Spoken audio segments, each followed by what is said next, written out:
প্রথমবারের মতো আমি আমার বাইকের ফুল রিভিউ নিয়ে হাজির হলাম। আমার বাইক রানিং হচ্ছে আপনার 18,000 কিলো, অর্থাৎ 17,700 কিলো। তো এই দীর্ঘ সময় আপনার এই বাইকে কি কি ভালো মন্দ দিক আমি জানতে পারছি। তো এগুলো আমি আপনাদের সামনে এখন শেয়ার করব।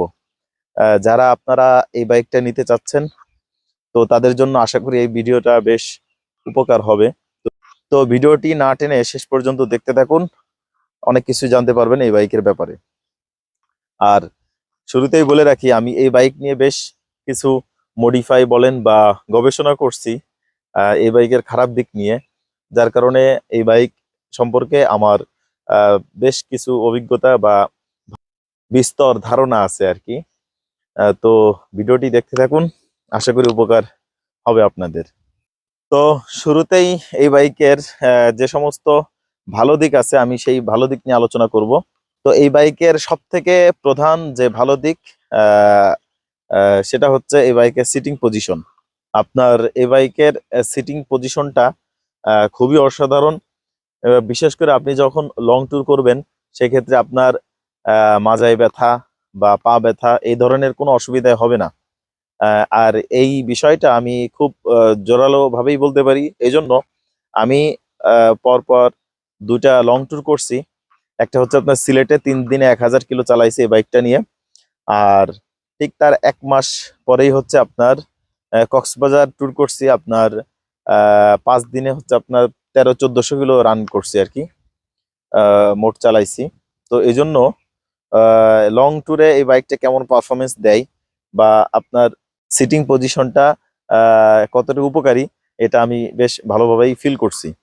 তো এই জন্য আমি সর্বপ্রথম এই বাইকের সব থেকে প্লাস পয়েন্ট ভালো দিক হচ্ছে আপনার এর সিটিং পজিশন। আপনি যখন রাইড করবেন আপনার বডি একদম স্ট্রেট সোজা হয়ে থাকবে, আর হাতটাও থাকবে আপনার খুব স্বাভাবিক। তো আমাদের বাংলাদেশে যে সমস্ত বাইক পাওয়া যায়, বেশিরভাগ বাইকই হচ্ছে আপনার একটু ঝুঁকে চালাইতে হয় বা হাতটা একটু সামনে নিতে হয়, যার কারণে দীর্ঘ সময় বাইক রাইড করলে আপনার হাত পা ব্যথা হয়। তো সেই ক্ষেত্রে আমি বলবো যে one of the best long touring bike FZ-X।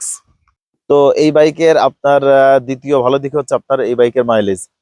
তো এই বাইকটা আহ, গাড়ি হিসাবে আপনার 150 সিসি বাইক, মোটা চাকা, তারপরে এটার যে পারফরমেন্স, সব দিক মিলিয়ে হিসাব করলে আপনার এটাকে মাইলেজ কিংও বলা যায়। তো আমার এই বাইকটাতে আমি বেশ ভালো মাইলেজ পাচ্ছি। আমি বেশ কয়েকবার মাইলেজ মাপছি। আপনার ভিডিও দেওয়া আছে, আপনার 2বার মাইলেজের ভিডিও দেওয়া আছে, মাপা হয়েছে। তো এই বাইকটা আমি মাইলেজ পাচ্ছি হচ্ছে আপনার লাস্ট 2বার মাপছি হচ্ছে, প্রথমবার 53 কিলো পাইছি 1 লিটারে, আর দ্বিতীয়বার পাইছি হচ্ছে আপনার 55 কিলোমিটার 1 লিটারে। তো এটা কিন্তু একটা আহ, বিশাল ব্যাপার, একটা বড় একটা বিষয়। কারণ এত বড় বাইক থেকে এরকম মাইলেজ, যদিও এটা FI ইঞ্জিন, তো এটা একটা বেশ বড় প্লাস পয়েন্ট। আর মাইলেজের কথা বললে, তো এর আগে আমি 48 পাইছি, তারপরে আপনার 45-46ও পাইছি বেশ কয়েকবার। তো মোটামুটি আপনার 50 খুব সহজে আপনি পাবেন মাইলেজ। প্রথম প্রথম হয়তো বা একটু কম পাবেন, কিন্তু পরবর্তীতে আপনি খুব সহজে 50 পাবেন, বিশেষ করে আপনার মাস্টার সার্ভিসিং করার পর থেকে। তো তৃতীয় ভালো দিকটা আমি এই বাইকের বলবো হচ্ছে আপনার এই এই গাড়ির আপনার বিল্ড কোয়ালিটি। তো এই গাড়ির বিল্ড কোয়ালিটি আপনার এক কথায় অসাধারণ। আর এই বাইকটা কেনার একটা বড় কারণ হচ্ছে এটার বিল্ড কোয়ালিটি। যেমন আপনার এটার ট্যাঙ্কি হচ্ছে সম্পূর্ণ স্টিলের, তারপর আপনার সামনের যে মাঠঘাট এটা হচ্ছে আপনার সম্পূর্ণ স্টিলের। তো কোম্পানি ক্লেম করা হচ্ছে 75% হচ্ছে এই বাইকের স্টিল। তো কথাটা সত্য। আর বাইকটার বিল্ড কোয়ালিটি আসলে অসাধারণ, যেটা আপনি ভাঙ্গা রাস্তা বা দীর্ঘ সময় যখন চালাবেন তখন এটা আপনার বুঝে আসবে। FZ-V3 বা V2 এই জাতীয় যে বাইকগুলো আছে, ABS সহ ABS ছাড়া, তো ওইগুলা থেকেও আপনার এটা যে ব্রেকিং সিস্টেম, এটা আগাই থাকবে। ভালো দিক হচ্ছে আপনার এটা পার্টস পাতি, যে আপনার এটা কিন্তু মেইনটেনেন্স খরচ অনেক কম। তো FZ-V2 V3 ইয়ামাহার যে বাইকগুলা, তো ওটার যে পার্টস, সেম পার্টস গুলো আপনি এটাতে অধিকাংশ পার্টসই মিলে যায় আপনার। তো এইটা হচ্ছে আপনার একটা বড় ভালো দিক। যেহেতু আপনার পার্টস পাতি অ্যাভেলেবেল না হলে বাইক কেনার পর কিন্তু বেশ ভোগান্তি পোহাইতে হয়, বিশেষ করে যদি দাম বেশি থাকে সেক্ষেত্রে তো বিষয়টা খুব খারাপ হয়। এটার পারফরমেন্স তো আমি 18,000 কিলো রানিং আমার বাইকটা। তো এই দীর্ঘ সময় চালানোর পর আমি বুঝতে পারছি যে না, এই বাইকের আপনার পারফরমেন্স বেশ ভালো। আপনার এই বাইকটা কখনোই আপনাকে হতাশ করবে না। আমি বিভিন্ন অফরোডেও এক্সট্রিম টাইপের বাইক রাইড করছি, যেগুলো নিয়ে আমার ভিডিও বানানো আছে, বিস্তারিত চাইলে দেখতে পারেন চ্যানেলে। তো সব মিলিয়ে আপনার এই বাইকের পারফরমেন্স আমি আহ, বলবো যে খুবই ভালো এবং আমিও সন্তুষ্ট। তো এরপরের যে ভালো দিকটা সেটা অবশ্যই এটা পার্সোনাল, যার যার ব্যক্তিগত বিষয়, সেটা হচ্ছে ওভারঅল এই বাইকের লুক।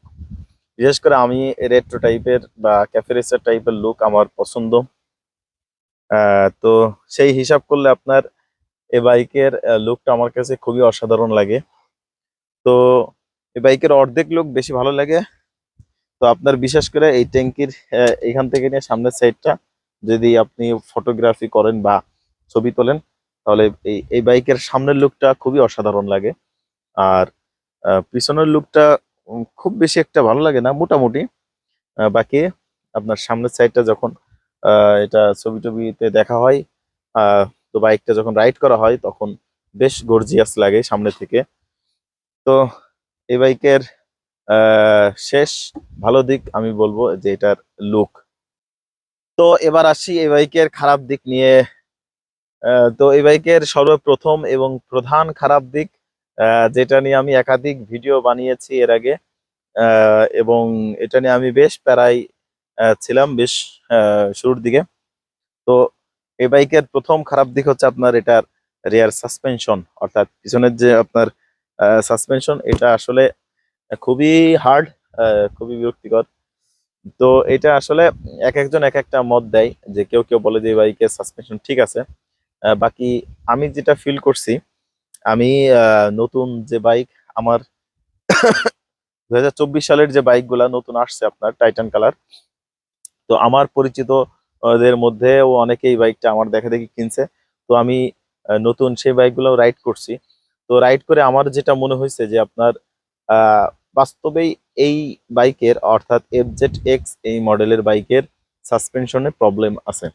বাকি আমার এটাতে একটু বেশি ছিল। বাকি নতুন যে মডেলগুলো ওইটাতে সহনীয় পর্যায়ে, মানে একটু হার্ড। FZ-V3 বলেন বা V2 বলেন, এইগুলার থেকে একটু হার্ড। তবে আমার এটার সাসপেনশন শুরুর দিকে খুবই হার্ড ছিল, যেটা আপনার ইটের রাস্তা থেকে শুরু করে রাস্তার প্রত্যেকটা ঝাঁকি আপনার মাঝে গিয়ে লাগতো।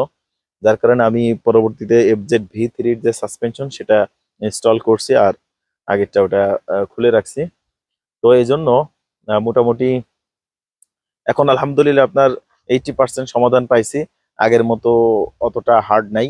তবে FZ-V3-র যে সাসপেনশনের যে মজা, ওরকমও পাচ্ছি না। তবে মোটামুটি অনেকটাই সমাধান হয়েছে আর কি, কাছাকাছি আর কি FZ-V3-র মতো। তো যারা বাইক কিনতে চাচ্ছেন এই বিষয়টা মাথায় রাখবেন, এটার সাসপেনশন বেশ হার্ড। বাইক কেনার আগে অবশ্যই বাইকটা আপনি অফরোডে একটু টেস্ট রাইড করে দেখবেন যে এটা আপনার কোনো অসুবিধা হয় কিনা। তো এই বাইকের দ্বিতীয় খারাপ দিক হচ্ছে আপনার এই বাইকের ইঞ্জিন হিটিং ইস্যু। এই বাইকের ইঞ্জিনটা বেশ গরম হয়। আর এটা আমি লং ট্যুরে যখন বাইক রাইড করি তখন আর কি এটা বুঝতে পারছি। আর এটা কিন্তু সবসময় যে গরম হয় এরকম না।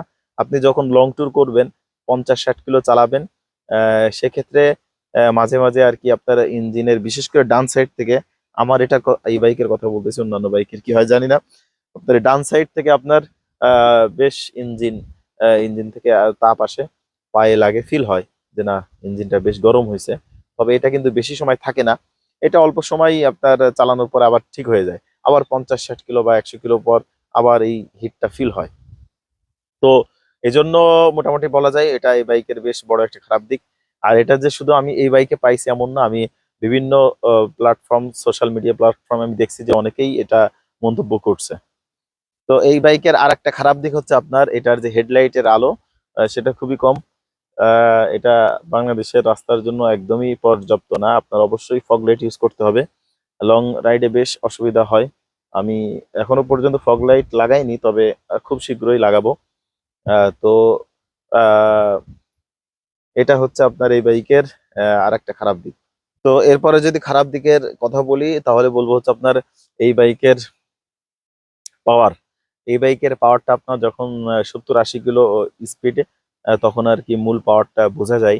বাকি আপনার 100 মোটামুটি ওঠে। 100 ওঠার পর থেকে আপনার বেশ খুব মানে সময় নেই এরপর স্পিড গুলো উঠতে। আমি সর্বোচ্চ 110 কিলোমিটার টপ স্পিড পাইছি। তো আমি সাধারণত স্মার্ট রাইড করি আপনার 60 বা লং এ 70-75 এরকমই চালাই। তো এটার পাওয়ারটা আসলে, এটা হচ্ছে আপনার আহ, যদি আপনি উড়াধুরা বাইক চালান, খুব টানাটানির অভ্যাস থাকে, তাহলে অবশ্যই বাইক আপনার জন্য না। এটা হচ্ছে আপনার জেন্টেলম্যান বাইক বা বয়স্ক ঠান্ডা মেজাজের বাইক আর কি। আপনি চালাবেন আস্তে ধীরে, ও হাজার শত শত কিলোমিটার আপনি চালাই যাবেন, আপনার কোনো ক্লান্তি আসবে না। তো টানাটানির অভ্যাস থাকলে আপনি এই বাইকটা পরিহার করবেন। এই বাইক তো মোটামুটি, যেহেতু এটার দাম 3 লাখের উপরে, তো সেই ক্ষেত্রে সেই অনুযায়ী আপনার এটার পাওয়ার আর একটু দেওয়া উচিত ছিল। তো এটা খারাপ দিক বলাই যায়। তবে আমার এই পাওয়ার নিয়ে কোনো অসুবিধা হয় না। আমি খুবই স্বাভাবিকভাবে চালাই। তো মাঝে মাঝে ওভারটেক করতে গেলে একটু প্রবলেম হয়। তো ওইটাও আহামরি তেমন অসুবিধা আমার কাছে না। তো এই বাইকের আর একটা খারাপ দিক হচ্ছে আপনার এটার মিটারটা বেশ বড় দিছে, কিন্তু এটার মিটারে কোনো গিয়ার ইন্ডিকেটর দেয়নি। এই বিষয়টা আসলেই অনেক খারাপ। গিয়ার ইন্ডিকেটর খুবই দরকার হয়। তো মিটার নিয়ে যদি আর একটা কথা বলি, মিটারে ঘড়িটাও দেওয়া উচিত ছিল, কারণ লং ট্যুরে গেলে আপনার আহ ঘড়ি খুব প্রয়োজন হয়। আর আর একটা এই বাইকের খারাপ দিক হচ্ছে আপনার, যেটা আমি এই বাইকে পাইছি, সেটা হচ্ছে আপনার আপনার এই সিগন্যাল লাইটে যে পুপ পুপ সাউন্ড, তো ওইটা লাগানোর পরে আপনার সবসময় আওয়াজ হইতে থাকে, পুপ করে আওয়াজ হইতে থাকে আস্তে আস্তে। তো আমি বেশ কয়েকটা চেঞ্জ করে লাগাইছি, প্রায় 3টা ইনস্টল করছি, তিনোটাই একই অবস্থা। তো আমি শোরুমে কথা বলছিলাম এটা নিয়ে। তো তারা বললো যে আপনার এই বাইকের ওয়্যার সিস্টেমটা একটু প্রবলেম আছে, অর্থাৎ এই মডেলেরই নাকি এটা প্রবলেম। আমি এটাই ফেস করছি। তো আপনারা কেউ যদি এটা ফেস করে থাকেন, অবশ্যই কমেন্টে জানিয়ে যাবেন। তো এই বাইকের আর একটা খারাপ দিক হচ্ছে আপনার এটার সিট, যখন আপনার বৃষ্টিতে সিট ভেজে তখন আর কি পানিটা আটকায় রাখে। তো এটা একটা খারাপ দিক। বৃষ্টির সময়তে আপনার সিটে যখন পানি লাগবে, তখন আপনি মুছলেও সাথে সাথে সেটা যাবে না, একটু সময় নেয় আর কি। তো এটা একটা খারাপ দিক। তো ওভারঅল এই ছিল আমার এই বাইকের ভালো মন্দ এবং এই বাইকের ফুল রিভিউ বলা যায়। তো আপনাদের কেমন লাগলো ভিডিওটি অবশ্যই কমেন্ট করে জানাই যাবেন। আর যাদের এই বাইকটা আছে, তো তাদেরও একই প্রবলেমগুলো আপনারা ফেস করতেছেন কিনা, এটাও অবশ্যই জানাবেন।